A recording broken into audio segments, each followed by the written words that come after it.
My ex-husband and his mistress, a sharp-tongued attorney, took everything from me in the divorce.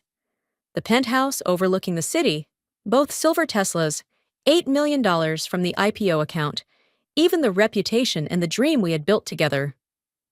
"You've lost," she declared with a smile. That smile, I'll never forget it. "You've got nothing left." And she was right. At 30, I was left with nothing. Humiliated, erased from the very world I created. Nothing but a suitcase, abandoned in the middle of the street. It started to rain. The city lights glowed, but I had nowhere to go. And then I decided to close out my father's old savings account, the one I thought had less than $100 left. The bank manager turned pale when he pulled it up. "Ma'am, this account's been active and compounding since 1975. He spun the screen toward me. The statement came up. What I saw made me go completely silent. "For you to understand it all, I need to start from the beginning. I need you to see everything I built, everything I loved, and everything I lost, because only then will you understand that what I found later wasn't just money, it was justice, and it was the way fate answered the silence I had held for too long. My name is Evelyn Harper. I'm 30 years old. I started out in a tiny 15-square-meter room with peeling walls, working on a dining table I'd inherited from my mom. I freelanced, designing logos, building website interfaces, staying up all night to meet clients' deadlines. I remember the day Julian showed up. He was a freelance programmer, bright-eyed, spoke like he believed in things. We drank cheap coffee and dreamed of building a company where every idea had value. I knocked on the doors of 100 potential clients, got turned down 99 times. But one yes, one client who believed. That was worth everything. I saved every penny for 3 years to launch my own agency. Then came the real estate investments. When no one dared, I bought the homes others called junk and turned them into treasures. By 30, I owned a penthouse overlooking the bay, 2 Teslas, and an IPO account worth $8 million. I drove a white Model S that shone like glass and had more money than my father made in his lifetime. But the thing I was proudest of wasn't the penthouse or the cars. It was family. Julian and I got married when I was 25. He was handsome, with warm brown eyes and dimples that made every idea sound better. 5 years later, that dream had come true. Our startup got funded, the office was flooded with light, and my name stood beside his on the founder list. We worked hard, we were happy. I used to think if love had a shape, it would be those nights we sat side by side, tweaking product designs late into the evening, laughing while we worked. I had no idea that at the same time, he was counting down the days I'd still be called co-founder. Things started to crack after the Series A funding. Julian changed. He started wearing expensive suits, gold watches. He was always meeting with Lydia Voss, the company's legal counsel. She was 35, with layered blonde hair, red high heels, and always called Julian Mr. Visionary. I saw him smile more around her. 2 years ago, the changes came so quietly, I nearly missed them. The little things. He came home late, always the same excuse. Meeting with Lydia about Series B. "It's complicated, honey," he'd say while scrolling his phone. Lydia said it could take months to sort through. Lydia, his lawyer, 35, sleek hair, tailored Italian suits, and a used car salesman's smile. I met her once at a company party. Her handshake was way too firm, and she called me friend too many times. Something about her made me uneasy, but Julian insisted she was the best lawyer in the city. Their meetings became more frequent, twice a week, then 3, then nearly every day. He dressed sharper when he saw her. New cologne, dress shirts I didn't remember buying. When I asked, he laughed. "Evelyn, you're being paranoid. Can't I look good?" And I wanted to believe him. After 5 years together, I wanted to believe my husband wasn't lying, that the love we built was stronger than any temptation. But love can make you blind. And I was completely blind. One night, I came home early. He wasn't expecting me before 9. But I closed a deal quickly and thought I'd surprise him so we could go to our favorite restaurant. I opened the door, the keys clinking, as I set them down on the console table.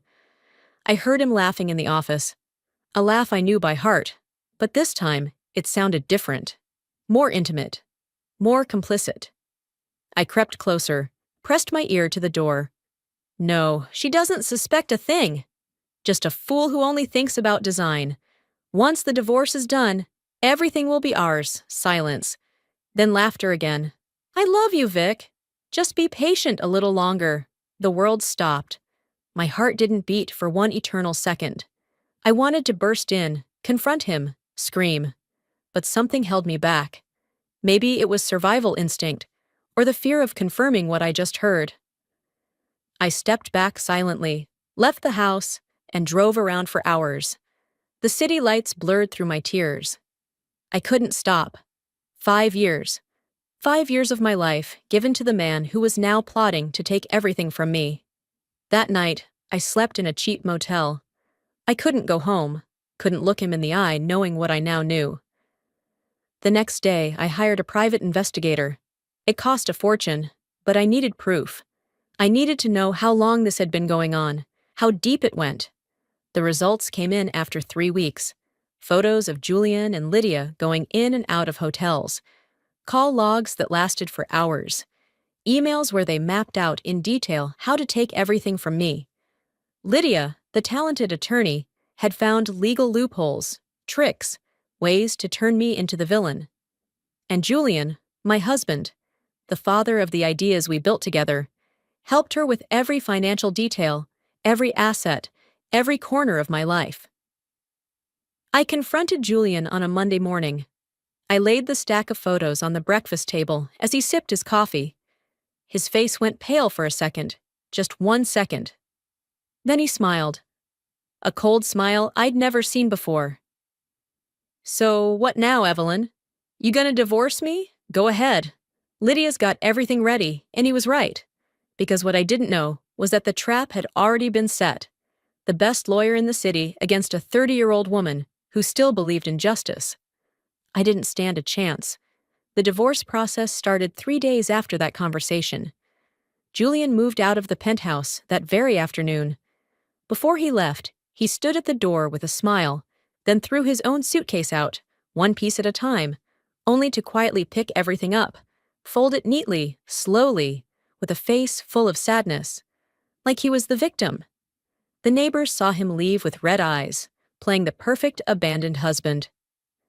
I stayed behind in the massive penthouse, surrounded by silence and the ghosts of a family that once was. Every happy photo now felt like a cruel joke. But losing him wasn't the worst part. The worst part was what came next. Lydia moved like a shark smelling blood in the water. The divorce papers landed in my hands a week later, and when I opened them, I couldn't believe what I was reading. Julian accused me of emotional abuse, financial manipulation, and sabotaging the company. He claimed I forced him to sign documents without reading, that I constantly threatened him, that he lived in fear inside his own home. Every sentence, every word, was a perfectly crafted lie. Each accusation was designed to destroy me.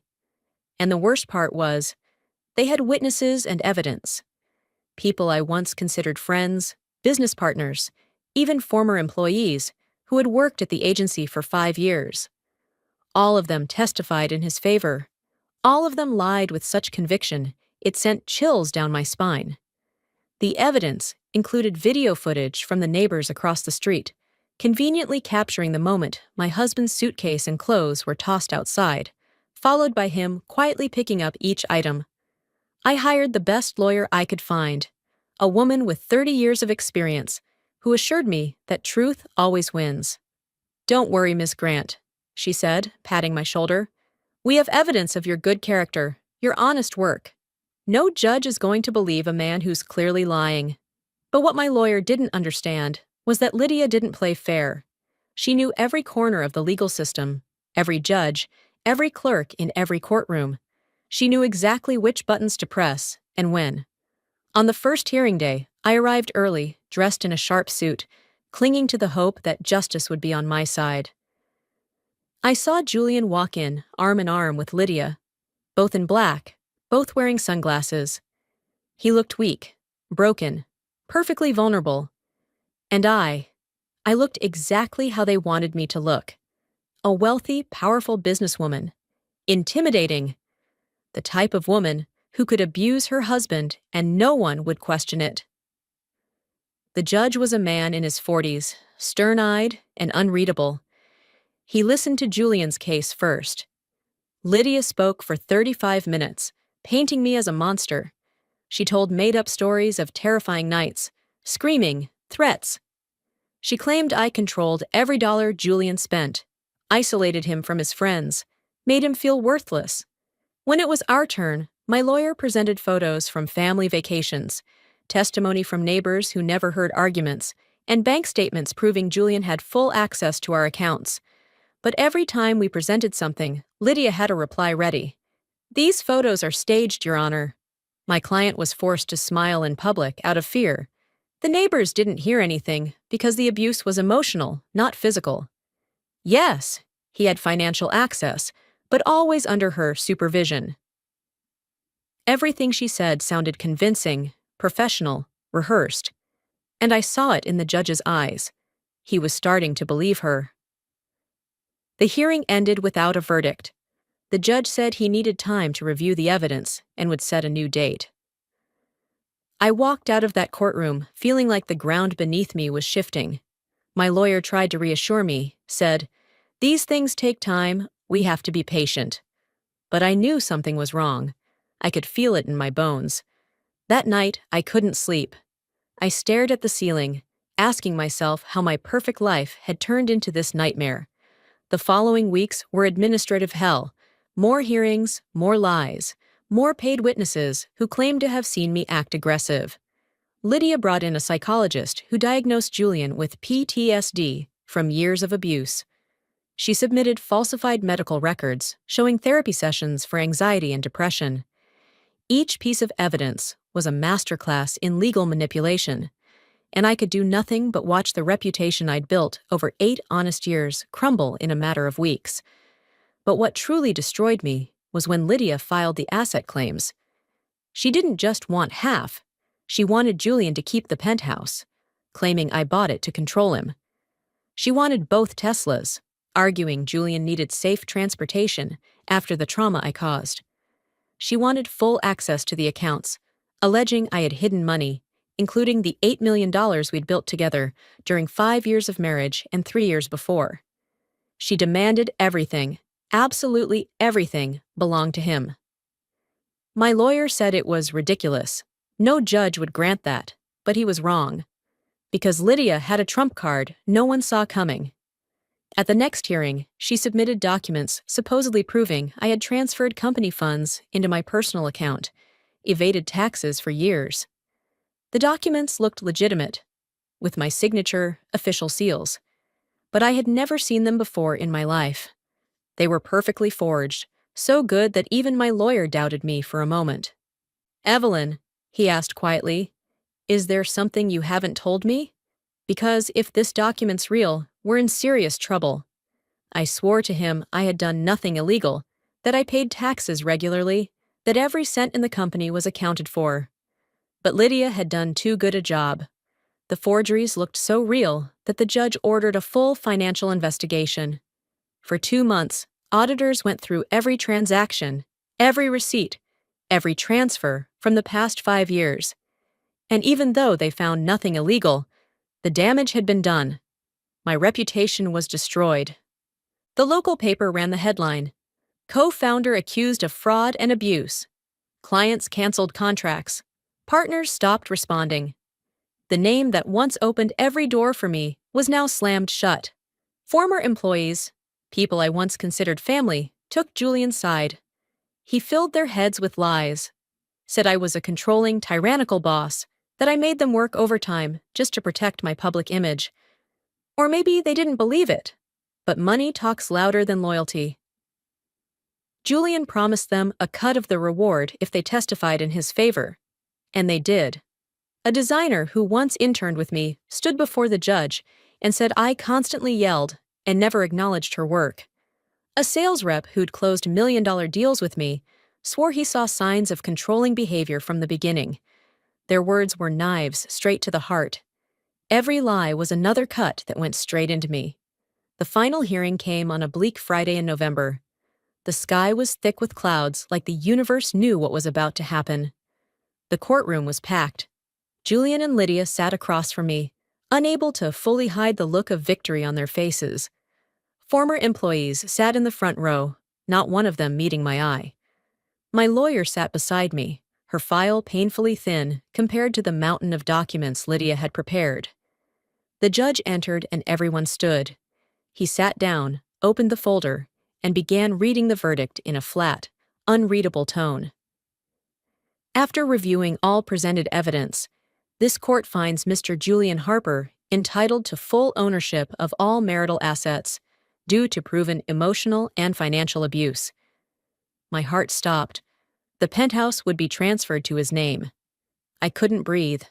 Both cars, the bank accounts, everything, approximately $8 million in value, would belong to him. My hands started to shake. The judge kept reading, but I couldn't hear the words anymore. Just a low humming in my ears. My lawyer placed a hand on my shoulder. I brushed it off. I didn't want comfort, didn't want sympathy. I just wanted to wake up from this nightmare. When the judge finished, he struck the gavel. The sound echoed like a gunshot through the room. Court adjourned. It was over. 5 years of work, sacrifice, and honest building, erased in a flash by the signature of a judge who never bothered to learn the truth. I stayed seated as everyone stood. I watched Julian walk out, Lydia on his arm. Before he reached the door, he turned and looked me straight in the eye. Then he smiled.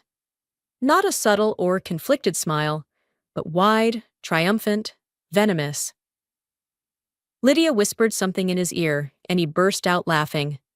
The sound cut through the silence like a blade. And in that moment, I realized this had never been about love or heartbreak. It had always been about money. Maybe from the very first time we met. I was just a bank account he slowly drained over the years, waiting for the perfect moment to close it for good. The former employees followed them out without looking at me. A designer walked fast, head down, maybe ashamed, but not enough to stop. A sales guy shot me a quick glance. It might have been guilt or just discomfort. But no one came close. No one said a word. The room emptied out within minutes, and I sat frozen on that hard wooden bench, unable to move. My lawyer finally broke the silence. "Evelyn, I'm so sorry." "We can appeal. We can—" I held up my hand to stop her. There was nothing left to do. Julian won. His mistress won. And I had lost absolutely everything. I left the courthouse like a ghost. Outside, the sun was shining. People walked past, laughing, talking, completely unaware that my world had just collapsed. I sat on a bench outside the courthouse and just breathed. Inhale. Exhale. I tried to process what had happened, but my brain refused to accept it.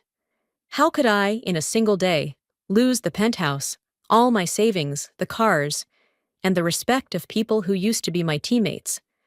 How could 5 years of marriage end with the man who stole everything from me while the legal system applauded? The days that followed were a blur of lawyers, paperwork, and humiliation. I had less than a week to vacate the penthouse. Julian wanted to move in immediately with Lydia, turning my home into their love nest.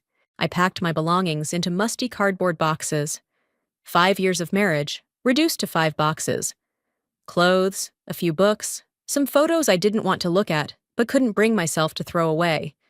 The rest, furniture, artwork, memories, all stayed behind. They belonged to him now. On the day I left, I didn't look back. I couldn't. If I turned around to take one last look at the penthouse, I knew I'd collapse right there in the hallway. I moved into a tiny one-bedroom apartment in the cheapest part of Oakland, where the walls were so thin I could hear the neighbors fight every night. The bathroom had mold in the corners, and the kitchen was so small only one person could fit at a time. But it was all I could afford, because when you lose $8 million in a divorce, you also lose your credit, your ability to borrow, your financial safety net. Banks saw me as a risk. "I'm sorry, Ms. Grant," they always said, trailing off. But the message was clear. I was a liability. And now, friends disappeared one by one.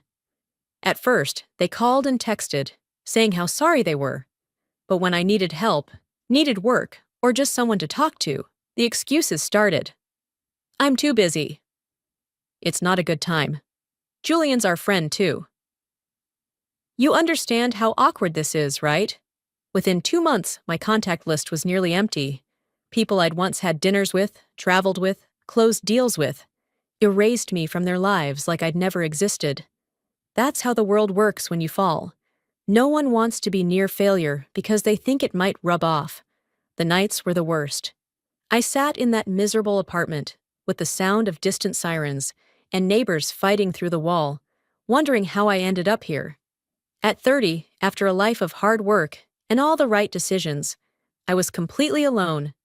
No family, no friends, no money, no direction. Some nights, I thought about giving up, quitting everything, ending it all. But something in me, maybe the last shred of pride or just plain stubbornness, refused to completely surrender. I looked for work, but no one wanted to hire a woman with a legal scandal. Your situation is complicated. I took whatever I could get. Late-night freelance logo jobs, morning coffee shifts. Some weeks, I stayed up all night designing for clients who paid $200. Me, the woman who once negotiated million-dollar contracts, was now earning pennies doing work that broke my back and strained my eyes. But I had to eat. I had to pay rent for the hole I called home. One day, 3 months after the divorce, I was walking downtown and saw Julian and Lydia. They were leaving a fancy restaurant, the kind we used to celebrate funding rounds at. She wore a red dress I'd never seen before. Jewelry sparkled under the sun. Julian had his arm around her waist, possessive, proud. They looked happy, radiant, living a perfect life on my money, in my penthouse, driving my Tesla. I hid behind a streetlight so they wouldn't see me, not because I was scared, but because I couldn't bear the thought of them seeing me like this. Broken.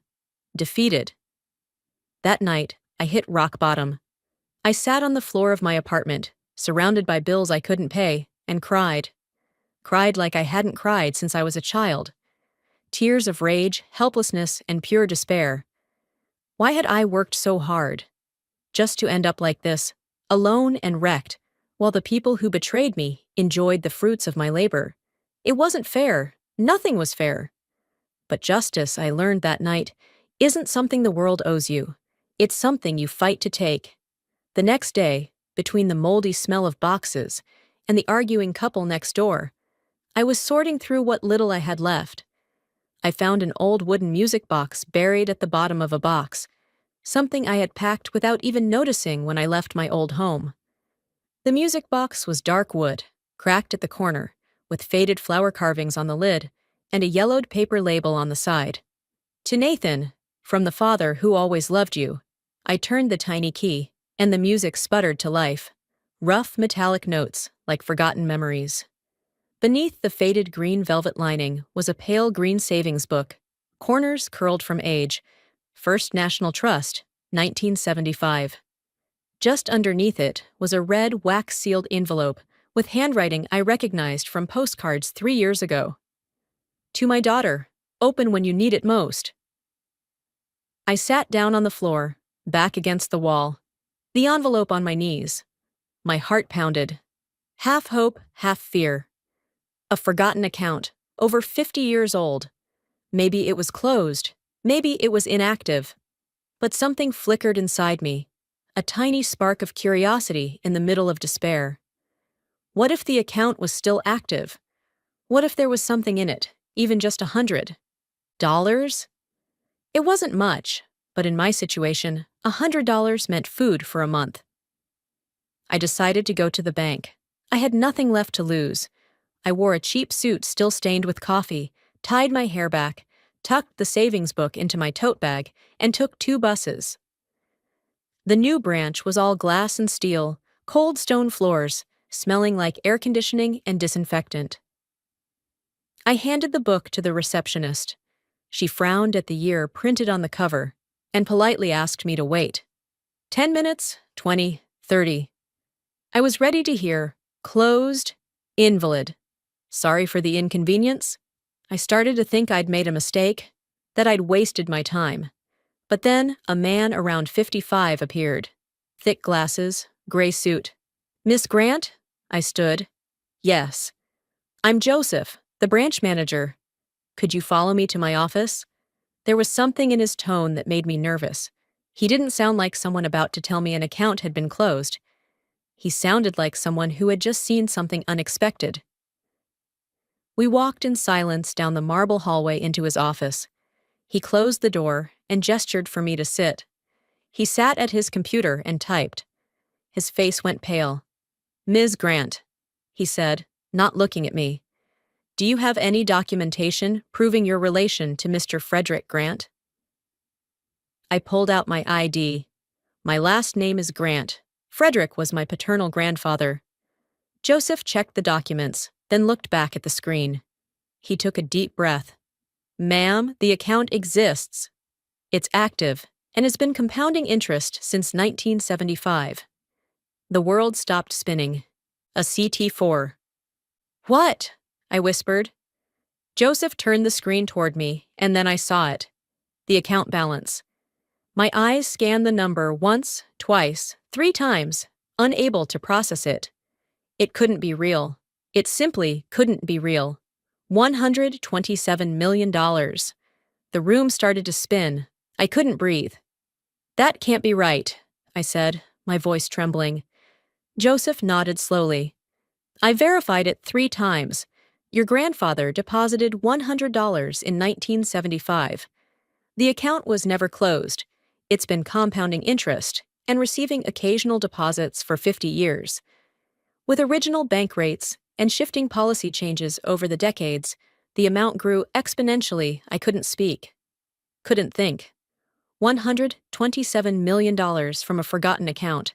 An old green passbook sitting in a wooden box while I struggled, worked, built an empire from nothing. And all this time, this inheritance had waited for me in silence. I didn't think about the money anymore. I remembered the letter I'd found beneath the book, sealed with an old-fashioned red wax stamp, the kind no one used anymore. My name was written on the front in the handwriting of a man who once loved me like a father. Evelyn Harper, open when you need it most. I broke the seal.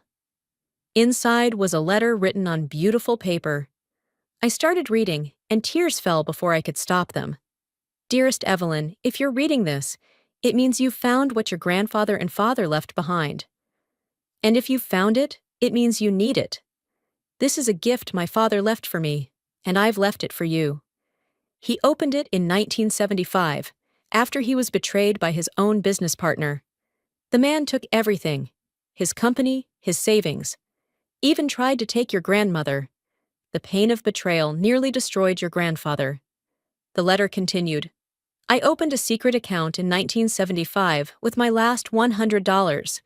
It was all I had in the world, but I didn't open it for myself. I opened it for us, for the child I hadn't yet met. I knew time and interest would do their work. I knew one day, when we needed it most, this account would help us through. But I never needed it. And when I had you, I carried on his work, preparing for the unlucky day. Evelyn, I always hoped this letter would remain buried. But if you're reading it in pain, I want you to know something. Betrayal hurts because we love deeply. But the same love that makes us vulnerable also makes us strong. Don't let betrayal consume you. Use this money to rebuild yourself. Do what you were meant to do. Use the pain as fuel. The letter ended with the line that shattered me completely. I love you. I folded the letter and held it to my chest. Some letters arrive at just the right moment, like a rope pulling you up from the bottom of the sea. This was one of those letters. Joseph waited for me to gather myself. He handed me a tissue and a glass of water. Ms. Grant, we'll need to process paperwork to transfer the funds into an active account in your name. With this sum, it may take a few days. I also strongly advise you to hire a financial advisor and perhaps a lawyer to handle the legal aspects. The word lawyer made the corner of my mouth twitch, a smile that was half salt, half steel. But Joseph was right. I had to protect this before Lydia caught even a scent of it. "We can keep this absolutely confidential," Joseph said. "No one will know unless you tell them." "I won't tell," I replied. The elevator doors closed, reflecting my face, mascara smeared, but eyes sharper than they'd been in months. Not joy, clarity. This wasn't just a second chance. This was the chance to do justice the right way.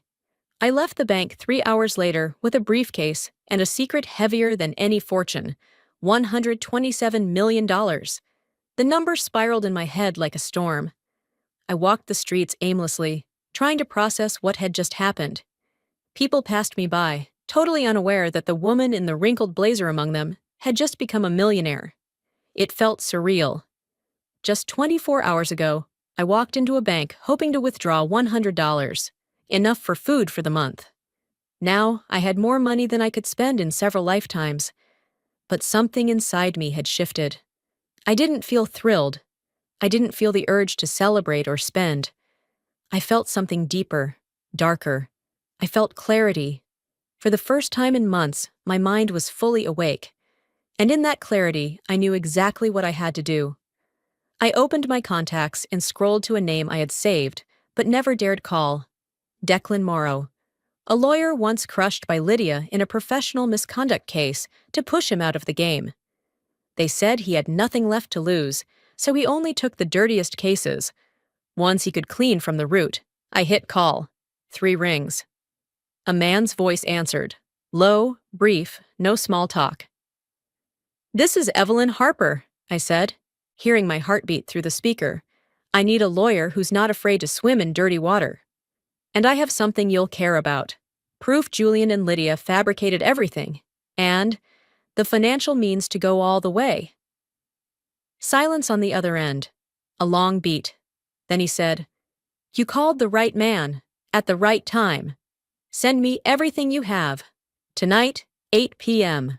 My office has no sign on the door." I hung up and leaned my head against the wall. My grandfather had planted a seed in 1975. My father had carried it forward, and it had risen at the exact moment I thought all hope was gone. I sat up straight and opened my laptop. The folder War Room was empty. I dragged in every file, every photo, every bank statement I had screenshotted before being locked out of the system. Tonight, I would walk into that unmarked office with a lawyer Lydia once stripped of honor. Not for revenge, but to restore order, to take back what was mine, and expose what they'd done to others. We met at his office, a serious space with walls lined with degrees and awards. I told him the whole story, every detail of the divorce, every lie, every forged document. Declan listened in silence, occasionally jotting down notes. When I finished, he leaned back in his chair and looked at me intently.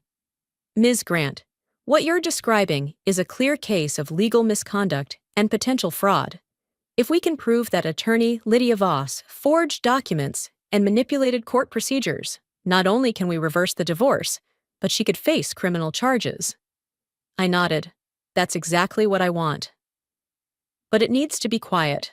No one can know I have the resources until the right moment." Declan smiled for the first time. "Understood completely. And as it happens, I have a few connections who can help." In the weeks that followed, Declan activated a quiet but relentless machine. He hired the top private investigator in the city, someone who knew how to get information without leaving a trace. The investigator began tracking Lydia, digging into her old cases, and speaking with past clients. And what he found was better than I hoped. Much better. Turns out, I wasn't Lydia's only victim. Over her years as a lawyer, she had manipulated at least 20 other divorce cases using the same tactics. Fake documents, paid witnesses, fabricated evidence. She always got away with it because the victims were too financially and emotionally wrecked to fight back. But we had resources, and more importantly, we had time. The investigator collected testimony from other victims. Some agreed to speak once they learned someone was finally going after Lydia. Others were scared, but with time and legal assurances, they started to open up. We also found something interesting about Julian. Turns out, he and Lydia had been planning this for over 3 years.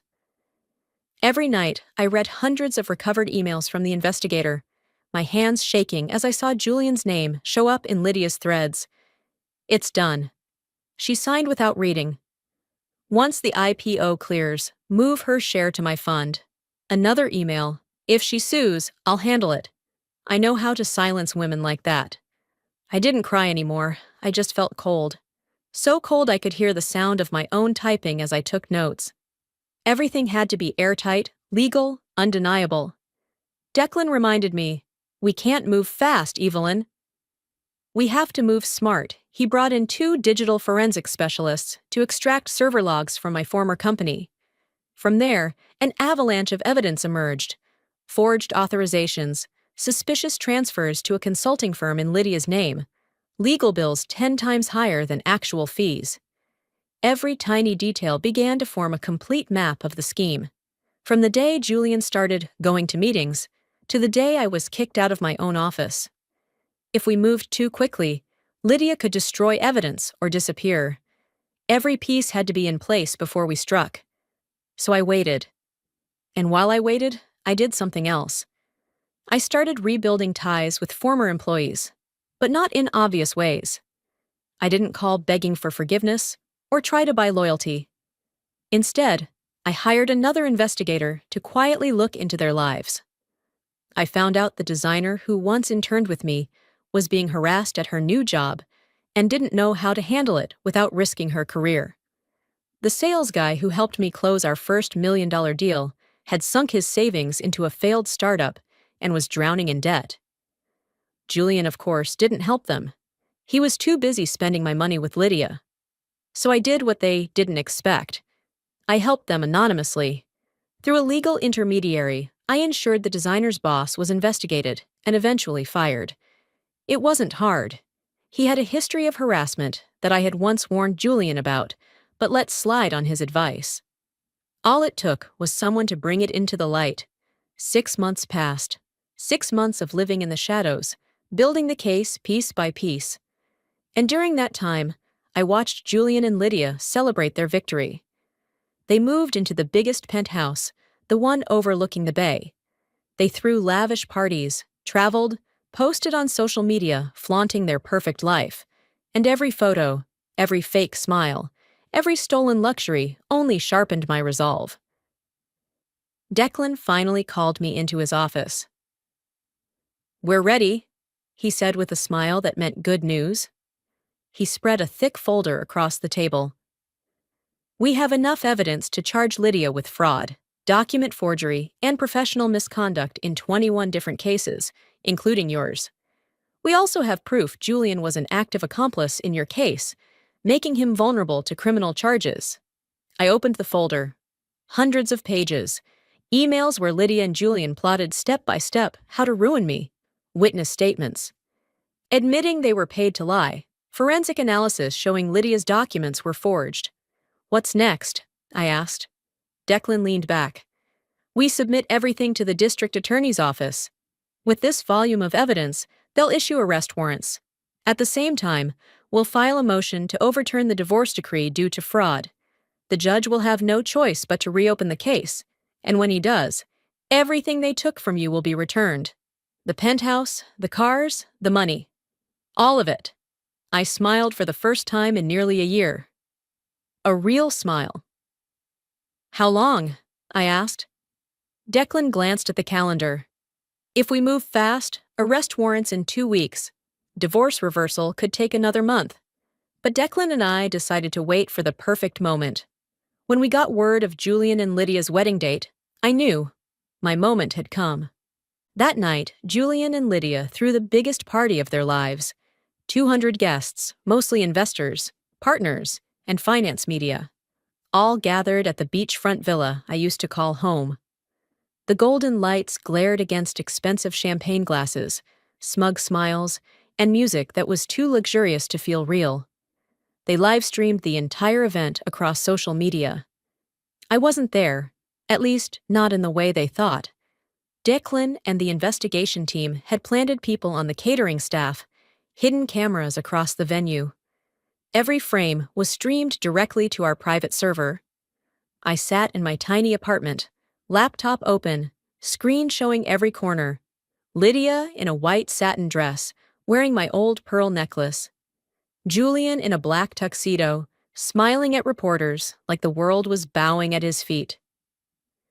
None of them knew their time was now being counted in minutes. 9 p.m. The party hit its peak. The MC announced a speech about new beginnings.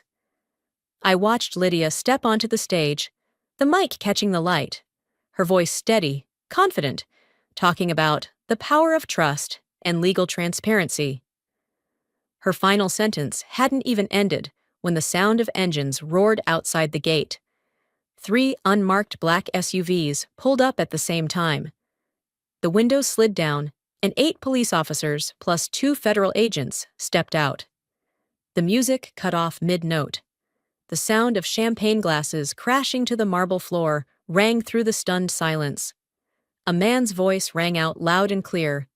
"Lydia Voss, Mr. Julian Reed, you are under arrest for legal fraud and conspiracy to manipulate court records." The livestream camera was still rolling. The entire room froze. Reporters stunned, guests paralyzed, some pulling out their phones to record. Lydia dropped her champagne glass. Crystal shattered across the marble, a sharp cut through the silence like a blade. Julian tried to negotiate in his lawyer tone, tried to threaten the officers with empty legal jargon, but the warrants were clear, and the evidence was undeniable. They were handcuffed in front of 200 witnesses, colleagues, friends, investors, all of them recording, filming, uploading. Within hours, the video was trending everywhere. I watched it unfold on my screen, not smiling, not crying. Maybe because I had cried enough. Maybe because I understood justice doesn't arrive with fireworks. It arrives in silence, cold but precise. I closed my eyes. A small part of me, the part that once loved him, felt a flicker of pity, but it was faint. The rest felt only the cold satisfaction of justice being served. My grandfather was right. The people who betrayed me had already lost long before they were arrested, because they'd lost their integrity, their humanity, their ability to look at themselves in the mirror without shame. The next day, the news exploded. A high-profile attorney arrested for massive fraud. Articles detailed years of legal manipulation, victims destroyed, lives shattered. My case was mentioned as one of the most devastating. The online comments were brutal. People who once admired Lydia now despised her. Julian was described as a calculating accomplice husband. The same guests who had attended their party were now posting outraged statements, conveniently forgetting they'd once toasted champagne in a penthouse bought with stolen money. 3 weeks after the party, everything moved faster than I expected. The court reopened the divorce ruling, in the same courtroom where I had once lost everything. Only this time, I walked in with my head high, my suit pressed, and the silence of someone who no longer knew fear. Declan walked beside me, carrying 3 thick binders. Every email, every document, every testimony from the other victims. The judge was an older woman, sharp-eyed yet calm. Across the aisle, the defendants' seats were empty. Julian and Lydia weren't present. They were still in custody, awaiting trial. Their defense attorney already looked defeated before the session began. When Declan spoke, no one interrupted. The evidence was undeniable. I sat still, listening to his steady voice as he read out Lydia's own words, the forged documents now exposed to light. A year ago, they had called me unstable.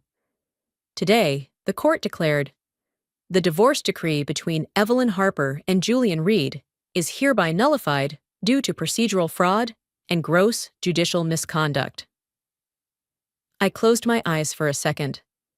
The sound of the gavel echoed through the room, this time not as an ending, but as the beginning of something new, All assets, shares, and compensations were restored to me. Julian bowed his head, unable to look up. Lydia was disbarred, officially erased from the state's legal registry. The press called it the case that shook the creative legal industry. I gave no interviews, no television appearances. I wanted silence, because true victory doesn't need an audience. I went back to my small apartment, brewed a cup of tea, opened the old music box, and listened to the metallic notes ringing softly through the quiet like a blessing from the past. The $127 million in my account remained untouched, still a secret. I decided to use only a small part of it, to do what my grandfather had always wanted, turn pain into seed. That night, I returned to my modest rented apartment. I could have moved back into the penthouse immediately, but I chose to wait.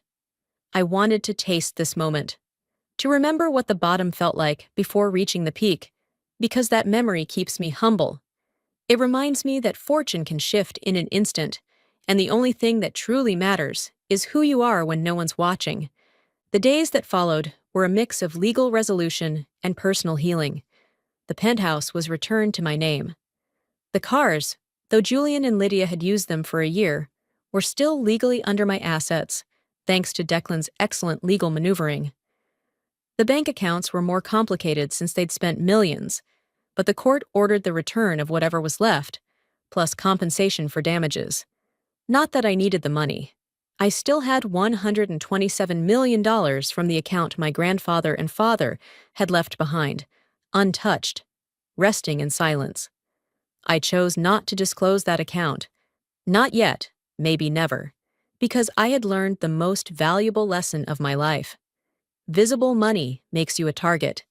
Invisible money makes you untouchable. I moved back into the main penthouse, the one overlooking the bay. But something inside me had changed.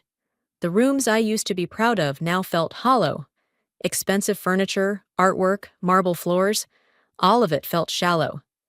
I had once lived in a one-bedroom apartment and felt just as happy, maybe even more, because that place held no ghosts of betrayal.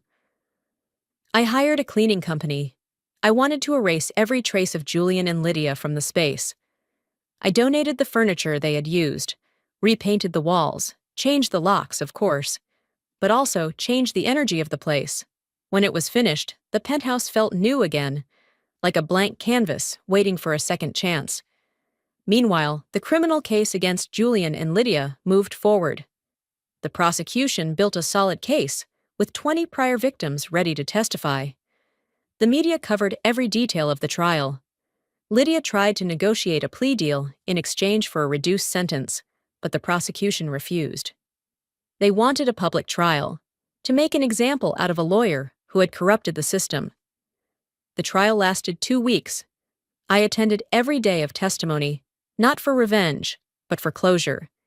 I needed to see, with my own eyes, justice doing what it should have from the start. Lydia looked different in court. No expensive makeup, no designer dress, just the orange jumpsuit of jail, which crushed all remnants of her once fabricated glamour. Julian looked at me once from the defendant's bench. Our eyes met, and I saw something I didn't expect. Real regret. Not performative, not for a lighter sentence, deeper than that. The realization that he had destroyed 5 years of shared life for greed and lust. I looked away, not out of hate, but because I felt nothing for him. And that indifference was more final than any rage. The verdict came. Lydia was permanently disbarred and sentenced to 12 years in prison, with no parole for the first 7. Julian received 5 years for conspiracy. When the judge read the sentence, Lydia finally lost her composure. The bailiffs had to drag her out while she shouted empty threats. I walked out of court that day and breathed in the fresh afternoon air. With the criminal case closed and my assets restored, I finally had time to think about the future. What does a woman in her 30s do with $127 million, a house, 2 cars, and $8 million returned from her ex? A second chance at life? I could travel the world, buy more properties, live in excessive luxury. But none of that called to me. Instead, I remembered my grandfather's words in the letter. Use this money not for revenge, but to rebuild yourself. I decided to create a foundation. I named it after him, to honor the man who deposited the first $100 right after being betrayed, planting a seed that would one day save me. The mission of the foundation is simple but powerful: to help women who've been deceived in divorce and legal fraud by providing free legal resources to those who can't afford high-quality representation, to build a support system for those destroyed by the very system meant to protect them. I invested $40 million as the initial funding. I hired the best attorneys, investigators, and social workers. We opened offices in 10 major cities. It's been a year since I founded the Legacy Seed Fund. It all started from a small room, a few case files, a few phone calls, and the belief that justice still had space to take root. Now, the fund has helped 43 women escape wrongful convictions, lives crushed by things they never did. I read every thank you letter, every tear, every story, and realized that pain never really disappears, but it can become light for someone else. I'm no longer the woman defined by what she lost. I'm the one standing between the light and the shadows, gently holding the door open for those still lost. When reporters ask how I feel, I simply smile and say, true justice isn't about making them suffer. It's about rebuilding what they destroyed. I speak calmly, without further explanation, because some truths don't need to be emphasized. They just need to be lived as they are. A few months later, I received a letter from my ex-husband Julian, sent from prison. He didn't ask for forgiveness. He only wrote that now he finally understands what it means to lose everything. I read the letter in silence. No anger, no pity. When I folded it, I placed it inside the old wooden music box, right beside my grandfather's letter. 2 letters, 2 men, 2 eras. One taught me about trust. The other reminded me of the limits of being human. I didn't reply. I didn't need to. Because sometimes justice doesn't need to make noise. It only needs to stand quietly, like a seed waiting for rain. Now I live in a small house on the edge of town, where the mornings carry birdsong and the smell of coffee drifts on the breeze. No luxury, no noise. Just me, and the books, and the case files waiting for approval at the fund. Legacy Seed continues. I've invested another $20 million to sustain it. In the late afternoons, I stand by the window, watching the light fall gently across the trees. And in those moments, I feel truly free. Not because of wealth or victory, but because at last, I've learned how to be at peace within my own life. Tell me what city you're listening from, and if you believe justice can begin again, as long as we try hard enough. Subscribe to hear more stories.